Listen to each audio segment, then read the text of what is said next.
nice beautiful day, a nice person just getting some exercise, some vitamin D, being healthy, doing the right thing for his immune system. And what happens here? Oh no, we have an agent of the state who is going after this man for the horrible crime of not social distancing in an attempt not to social distance himself. Look at this fine officer go.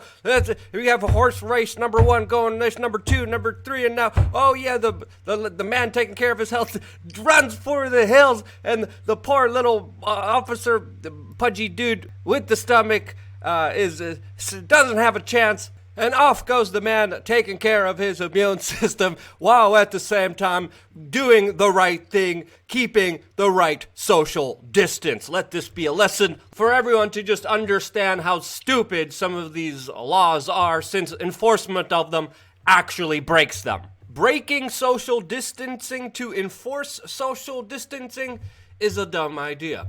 Orale vatos, welcome back. This is Ukradowski of WeAreChange.org here for a daily news recap about all the crazy things happening right now that truly highlight the absurdity of our modern life, where the most arrogant, incompetent, smelliest of all buttholes have decided to unironically decide that they are the quote elite. So yeah, lots of fake news, lots of hooey, lots of propaganda out there that we will be breaking down on this independent media organization that is getting scroogled. Now, if you don't know what scroogled means, it essentially is just a violation of our God-given free speech rights in promotion for corporatism and globalism. And that's why this channel, that's been fully demonetized by YouTube recently, survives because of your support. One easy way to support us is by checking out wearechange.org/donate. There's many ways to help and contribute even without spending a single dime. There's also physical mail, cryptocurrencies, products we have, but especially if we have some free time, I would definitely recommend these alternatives that don't cost you anything, while at the same time also benefiting you in many different ways. So yeah, check that out. Now, as a reminder, you should always be wary where you get your information. I always say, and I try to remind everyone, don't believe what I say, research what I say, since, of course, an informed, critical thinking public is essential towards having a life and society filled with freedom.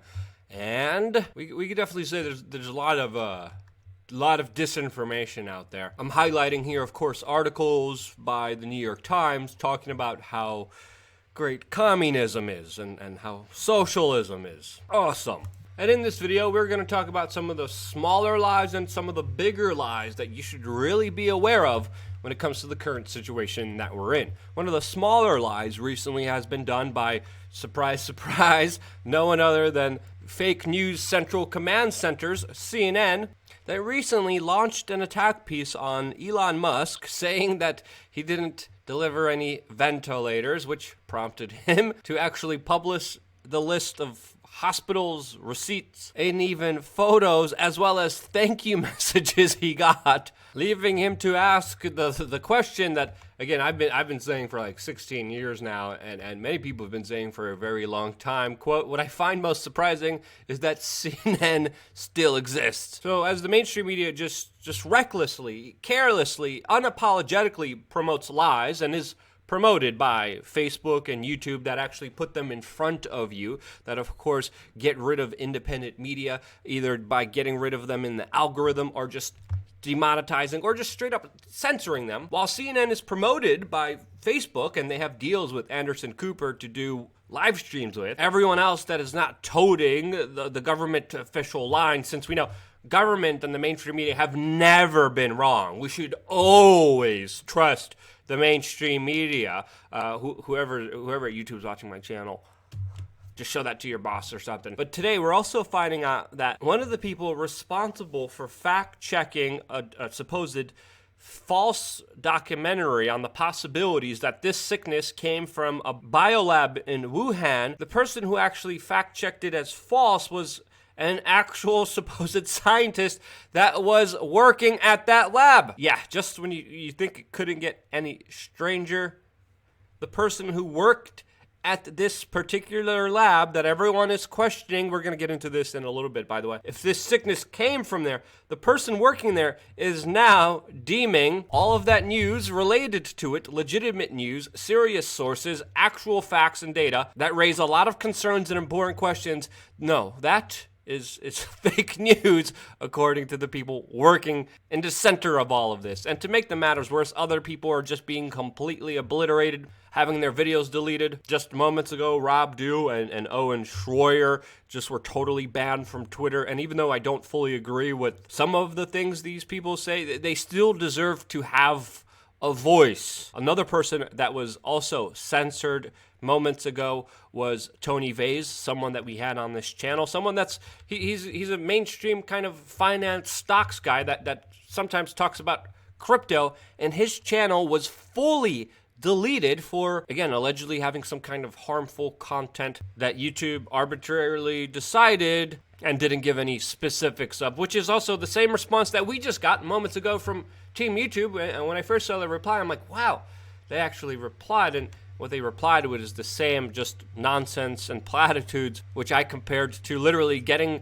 a menu at a restaurant that just says food on it and nothing else. Because all they said is, oh yeah, we've disabled your monetization because you didn't comply with our terms. Again, very vague, general terms that literally could be conflated. If you fart in the wrong direction, you'll be automatically sent to the digital nomad gulag and not be able to sustain your independent media organization. Meanwhile, CNN, oh yeah, front page, recommended. Great job there, YouTube. Really serving the needs of the people there. And even though this is not the Chinese communist system, this is moving slowly towards one, and we have to understand that. And also what happened in China, which is absolutely terrifying. And even though we don't have it as bad as the people in China that are literally putting their lives on the line for this, it is a slippery slope to have the destruction of free speech, which of course there is none in places like China, where we're finding out that 3 heroes, there's probably a lot more, but 3 hero whistleblowers are still missing for now over 2 months after coming forward and warning the world about the sickness that the Chinese government was trying to hide and cover up from the rest of the world, including a video from one Chinese independent media journalist that said himself that he's willing to put his life on the line to tell the world the truth. And in this heartbreaking video, it looks like he has. And these selfless actions by independent journalists, again, individuals that did film your hashtag way before it was cool, these individuals that put their lives at risk to warn the world about what was coming, truly do deserve a lot more attention, a lot more respect, and they do deserve to be remembered, because obviously with the way that the Chinese state acts, reporting on them honestly usually costs you your life. And you would think the mainstream media would pick up and talk about these stories more, but surprisingly it's only Vice News.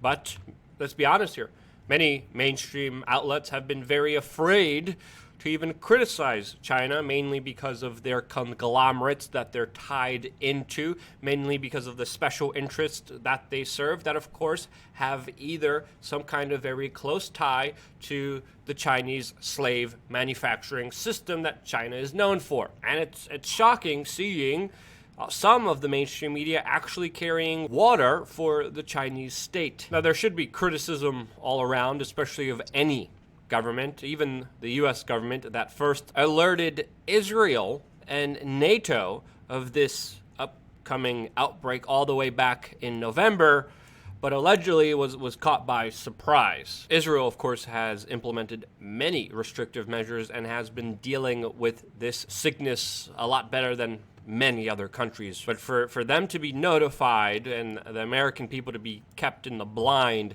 should raise a lot of important questions for everyone. Another important question that state-funded media organizations like the Canadian Broadcast Company don't want you asking, and have just declared themselves as total fake news that you should counter in an emotionally manipulative way on their own video. Yes, I'm not joking you. This all happened by the CBC that right now is getting ratioed for their ludicrous, quote, reporting. But they think that the possibility of this virus being made in China is just absolute fake news. And as I've been reporting here, that's a likely scenario. Do we know for sure if this sickness came because of natural consequences of a person shoving a bat down his face hole?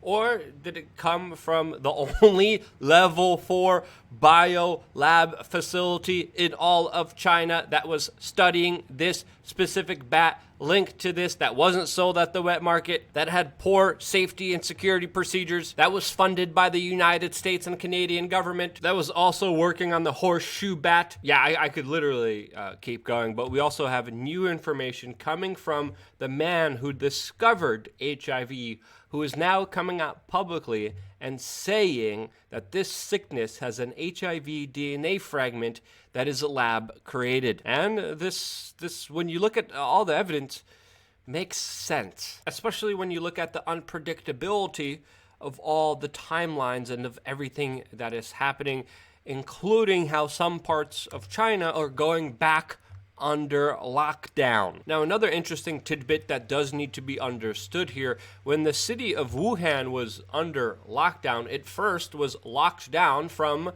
China, but not the rest of the world. If you were living in Wuhan for a long period of time, you were not allowed to travel anywhere else in China, but you were allowed to travel everywhere else in the world, which many people point to the fact that this was one of the main reasons why this sickness has spread all over the world. This was done, of course, with the help of the World Health Organization, that while at the same time China was totally locked down, was telling the world that it was, quote, racist to not let citizens from Wuhan into their own cities. Now it's the same World Health Organization that is literally backing China on the reopening of the Chinese wet markets that, according to the Chinese official story, this sickness came from. So if this sickness came from the wet markets, why is the World Health Organization, along with the Chinese state, supporting the reopening of these wet markets?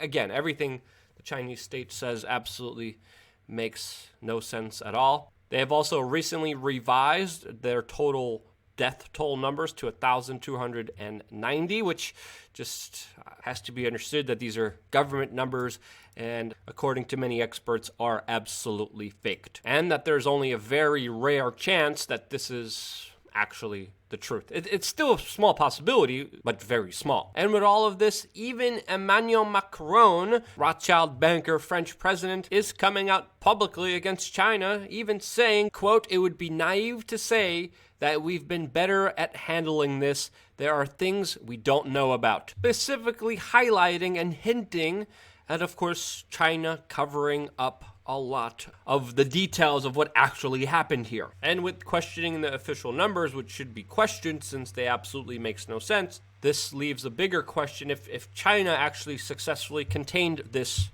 or not. Some of the circumstantial evidence that we're seeing highlights to not. But of course, time will truly tell if that is the case. We have to understand, world superpowers have been working on militarizing and weaponizing sicknesses for the purpose of conquest for a very long time, including the United States military and, of course, the Chinese military that has been actively working in this, quote, new domain of warfare. And when we look at this new domain, it's absolutely terrifying, especially with a background in history of tyrannical governments that we should always try to be aware of. Which brings me back into the next topic, and that's the Chinesification, if that's even a word, of the United States, as of course many governors in separate states in the United States have taken a total Orwellian approach to the situation, and it's very important to be aware